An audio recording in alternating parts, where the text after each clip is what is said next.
Hey everyone, welcome back to the channel. In this video I'm brewing something a little different, an Oktoberfest that I wanted ready this month and not 3 months from now. Normally an Oktoberfest takes weeks to ferment and lager out, but I've heard a ton about this so-called super yeast called Kveik Lutra. This is a Norwegian strain that can be fermented fast, even at higher temps, and still turn out clean. So I thought, why not put this yeast to the test? I'm going to walk you through how I used Kveik Lutra yeast to brew a pseudo-lager Oktoberfest right here in my kitchen, using beginner-friendly equipment that almost anybody can brew at home. No fancy systems, no high-end gear, just the kind of setup that's perfect if you're new to brewing or want to keep things really simple. And along the way, I'll share how this brew day came together, from an unexpected flight to Cape May that inspired the recipe, all the way to fermentation, transfer, kegging, and then finally carbonation. So early one Saturday morning, my buddy reached out to me and called to see if I wanted to fly down to Cape May. I've been thinking about brewing an Oktoberfest, and I figured visiting a brewery and tasting their Oktoberfest would be a great reference. Matt picked me up and we drove to Quakertown Airport, where he keeps his plane. He's got what's called a commander. He's been flying for over 20 years, so while he ran through his pre-flight checks, including the fuel, inspecting the propeller, making sure all the control surfaces move freely, checking the tires, and confirming the lights and instruments were working, I kicked back and watched him get the plane ready. Once it was ready, we pulled the plane out of the hangar and I jumped in and we took off for Cape May. The flight took about 45 minutes. We flew right over Philadelphia, literally over Citizens Bank Park, where the Phillies were playing a postseason game later that day. As we descended into Cape May, I spotted an aviation museum I wanted to see. So on the tarmac, we met another pilot who invited us to go take a look at the planes on display. And there it was, an F-14 Tomcat, one of my favorite aircrafts growing up. I used to live in Chesapeake, Virginia, and I would watch these Tomcats at an airport called Fentress Airfield all the time. This jet was retired in 2006, but it was a beast in its day, capable of Mach 2 speeds, equipped with swept wings for high-speed dogfighting and slow landings, and famously featured in Top Gun. It's also super rare to see one in person nowadays, since almost all were scrapped after retirement or sold off to Iran. So spotting one on the tarmac was a real treat. Seeing it up close brought back all of those memories at air shows when I was younger. And seeing this high-performance jet gave me the idea of using the Kveik Lutra yeast, fermenting at Mach speed. After the museum detour, we went to May Brewery. Walking in, it felt like you were right inside the brewery. You could see the fermenters and the brewery equipment, giving it that authentic vibe. The space was a good size and it was jam-packed with people, which was nice to see these days at a brewery. I ordered 2 Oktoberfests. Yes, 2, because Matt can't drink while he flies. And I sat down to taste. The beer was smooth and malty, exactly the profile I wanted to chase after at home. I grabbed a case and a couple 4-backs to bring home, one of them an Oktoberfest. Then we flew home. On the flight back, I developed a recipe using the Beersmith mobile app, and I quickly adapted a recipe I found online to match the batch I was going to brew at home. I also called my local homebrew shop and had my wife pick up the ingredients so everything was waiting when I got back.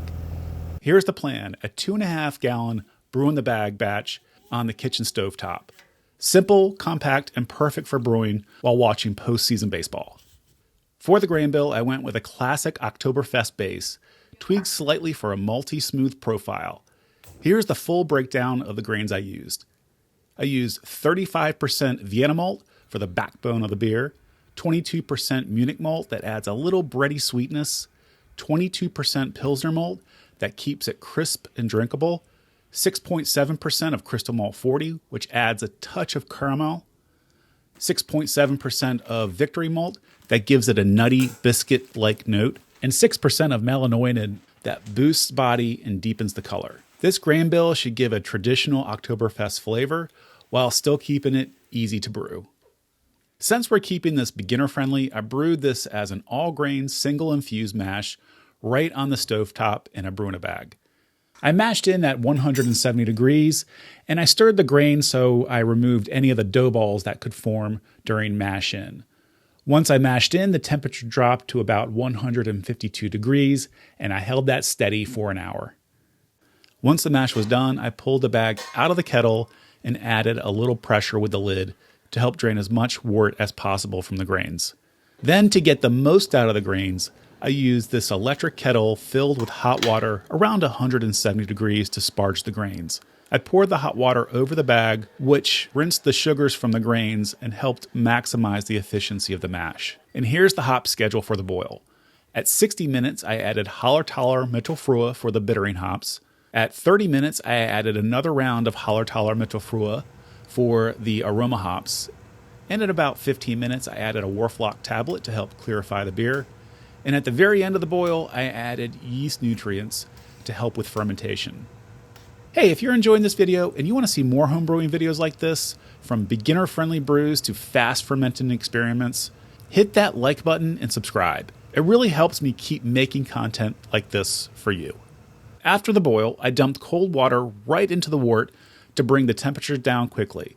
The reason why I chill my wort quickly is to quickly reach temperatures that won't kill the yeast when I pitch it, and also helps with beer clarity and helps prevent any off flavors. The wort cooled to about 120 degrees, and then I put it into my 3-gallon plastic fermenter. To help speed up the cooling process, I put this fermenter in my fermentation chamber, cranked it down to about 40 degrees to cool it towards pitching temperature.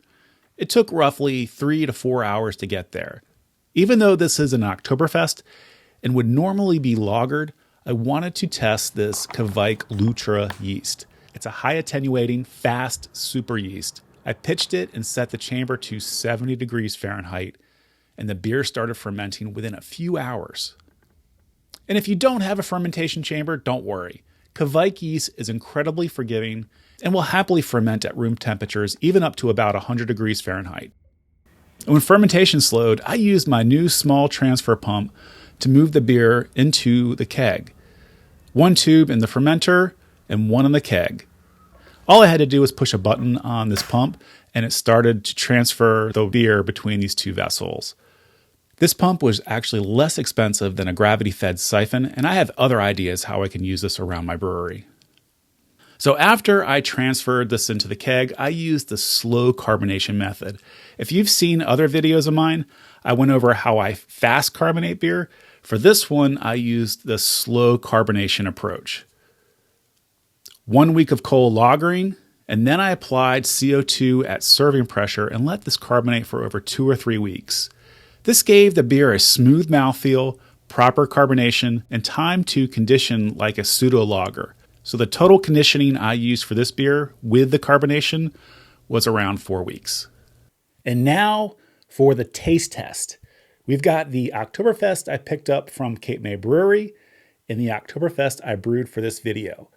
Right off the bat, you can tell the beer I brewed is a little bit darker in color than the May Brewery beer.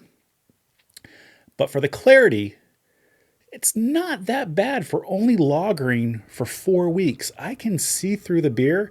The May Brewery beer is much clearer, but for the amount of time it's lagered, I'm really impressed at how clear the beer is just from a visual standpoint. Now for the aroma.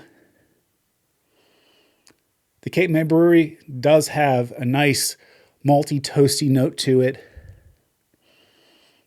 Actually smells crisp and clear. And I've been drinking this for the past month, and I've really enjoyed it. I think this is a really good example of an Oktoberfest for this video. And now for the Oktoberfest I brewed. Now for the aroma. It does have similar notes with, it has a little bit stronger of a malty note to it, but it's very similar to the May Oktoberfest. Now for the taste.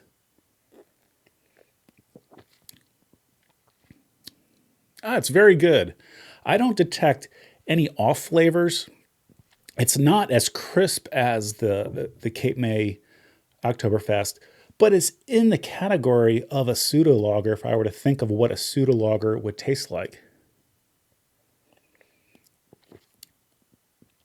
It does have a nice bitterness taste to it, but the malt characteristics are a little bit more heavier than the May Oktoberfest.